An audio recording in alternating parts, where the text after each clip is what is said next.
All right, this is an E-body sending unit video.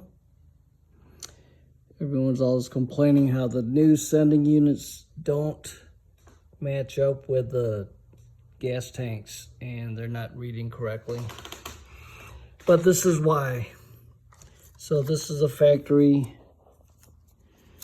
E-body sending unit that read correctly on the gauge, rally gauges. So I drew a diagram here. So what we have, okay, so we have 0 ohms over here. I kind of drew a diagram of the resistance reading as you're going around the arc of this resistance wire here, okay? And as you can see, it's got a pattern of how it's wound. Because over here, a lot of resistance windings, but it's really narrow. Here it's even narrower and it's spread out. And then it starts getting thicker, so it's adding more resistance. And then over here towards the end, there's a lot of close, it's wide, as in up and down, vertically, and there's a lot of winding close together. Okay, so when your gas gauge is full, it's almost shorted out here. All the gauges usually say the gauges go from 0 to 70, 73 ohms or something for a Mopar. So measuring from the beginning here, and then all these little marks I drew with a pencil. And here's almost straight up and down. And then 2 more here. And then almost all the way to the end, but not exactly the end. So this is what I got. On my marks, look at this, straight up and down is 22 ohms. And all the way over to my last mark is 81 ohms. But the total resistance wire is 85.3 if I measure all the way to the very end down here of the end of the wire. So this is the Vans unit I bought, because I bought a gas tank from Vans before I started using my EFI gas tanks and sending units, which are also off, by the way. If you can look at the resistance winding in here, it's the same width all the way down. It's just that they vary the closeness, not much. And then over towards the top, they've got it tightly wound, but it's still no comparison to the factory sending unit here. So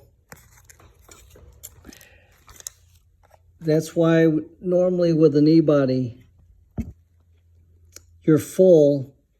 When you first fill up, you're full for a long time as this starts to get down. And then as your wiper, this is basically a potentiometer, so your wiper is scraping. See, here's the wiper on this one. The wiper on this one has already worn off, where the little brass bead is gone, because this came out of a really old car. So your gas gauge, when you're full, it's all the way down here at this end. So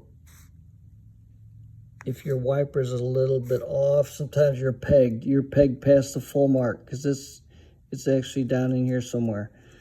So then as you start to use gas, it's barely moving. You know, in a lot of these you'll notice the first half tank is really slow and then it starts dropping fast. So this is why, is because the resistance winding is really spread out and it's thin, but the majority of the wire is the second half of your tank. So as it's getting closer to the end, you know, as you're getting towards empty, it's really fine. I guess that's the way, so you see more of the gauge moving slowly. But also,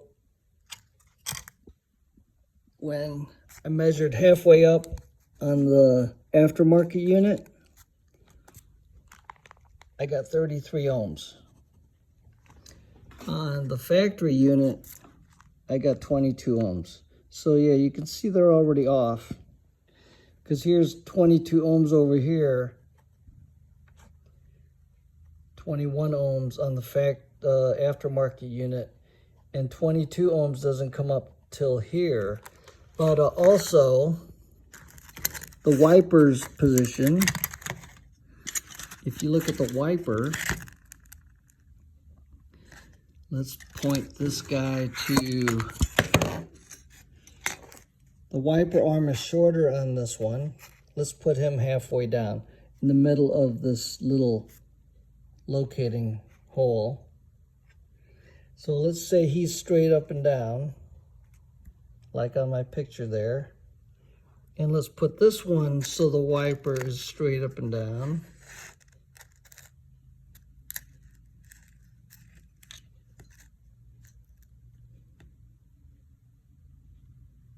Pretty close.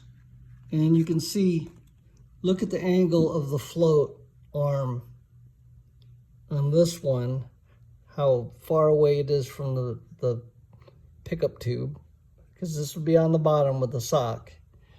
So this would be up, floating up in the air. And look at this one. This one's already, this one's even higher. So it's already coming down with the wrong reading. So you're still going to have a lot of gas, but now you're sending 33 ohms to the gauge instead of 22 ohms. So remember, the closer you get to zero, the more it's full. So now, at 22 ohms of the factory one, it just used a little bit of gas. And this one over here is showing it's still,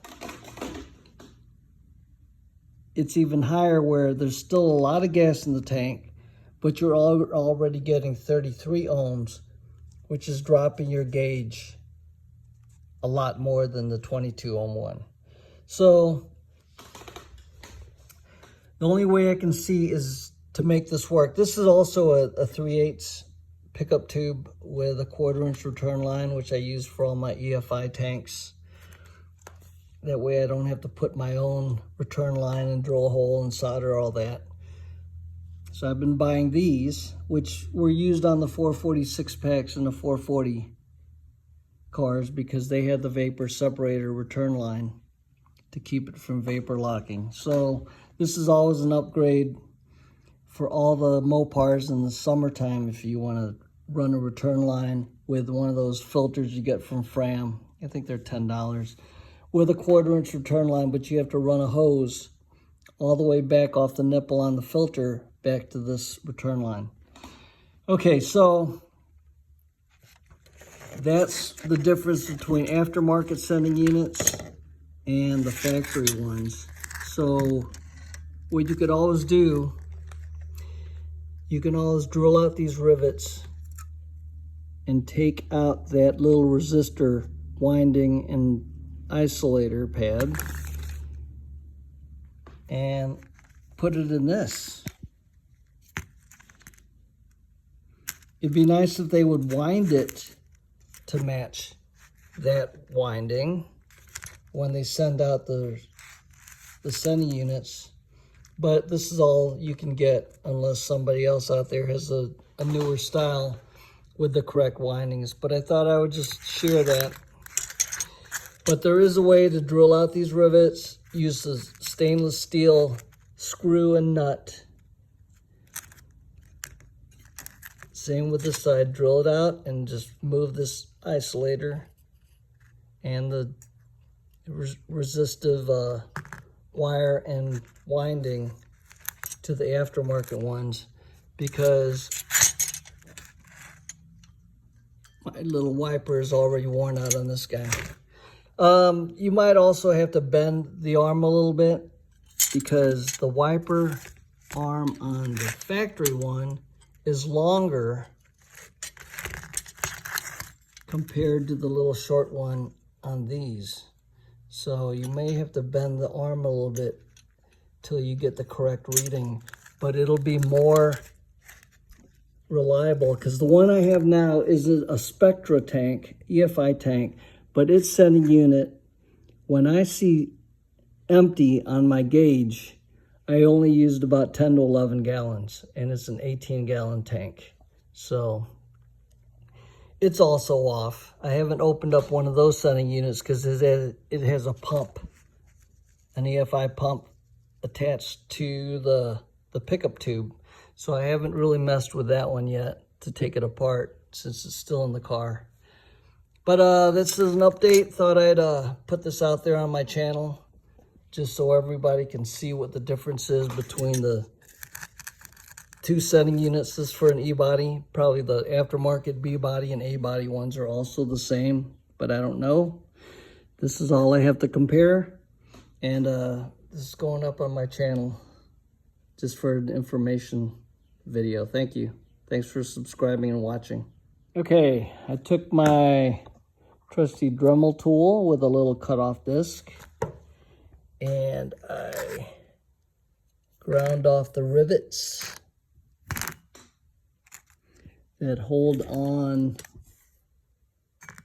the little board, and here are the little boards, so you can see the difference now. The resistance wiring, the way it's wound, is skinny here,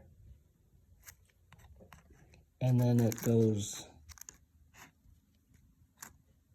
a lot thicker this way, which is normally your first half of the tank. So here's the aftermarket one. As you can see, they just spread it out a little bit and then wound it a little tighter towards the full tank mark up here. So what I think I can do, I can take this one, I'm going to get that rivet out, and it's not really showing continuity too well between this rivet and that wire, because the wire is just sandwiched underneath that rusty washer right there. So I'll probably try to put a stainless steel small washer in there from Home Depot, and a screw and a nut. And it looks like, let's get this. Let's see how this goes in there. Because the old one just sat underneath a little shelf right there to hold it in as a retainer. The other one, the factory one, was just in there with insulators so it wouldn't ground out. So it looks like I can get this in there. But I've got to get that rivet out. But it looks like this is going to work. Get it in there underneath the little retention piece. And then put a screw and a nut through there. And I should have a more accurate sending unit now, wound the way the factory did it. And let's see how this works. This was part 2.